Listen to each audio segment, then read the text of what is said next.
তোমায় ভালোবাসি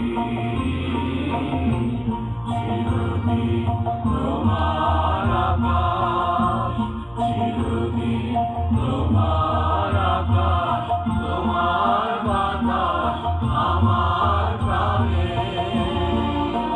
তোমায় আমার প্রাণে বাজায় বাঁশি সোনার বাংলা।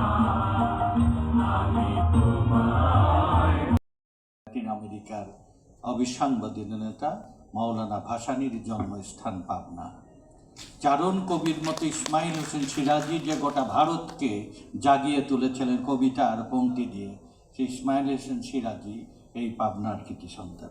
আমাদের যে মায়ের ভাষায় কথা বলি, সেই ভাষার লড়াইয়ের আহ্বায়ক ছিলেন ঢাকা বিশ্ববিদ্যালয়ের আব্দুল মতিনের জন্ম এখানে। আমাদের এই প্রেস ক্লাবের যারা স্মরণীয় আজিজুল হক, শফিউর রহমান খান, রণেশ মৈত্র, প্রসাদ রায়, আমাদের আনোয়ারুল হক সহ হীরা ভাই, তোতা ভাই, যারা স্বর্গীয় সম্মানিত এই সাংবাদিক নেতৃবৃন্দ যারা ভূমিকা রেখেছেন, বিশ্বাস করেন মিনু ভাই, তাদের সততার কাছে আমরা খুব অসহায় হয়ে যাই। এত দারিদ্রতা, এত কষ্ট, এত দুঃখের মধ্যে এই মানুষগুলো কখনোই তারা আপোস করেনি, এবং আপোস করেনি বলে এই জেলার মর্যাদা তারা স্মরণীয় হয়ে আসেন।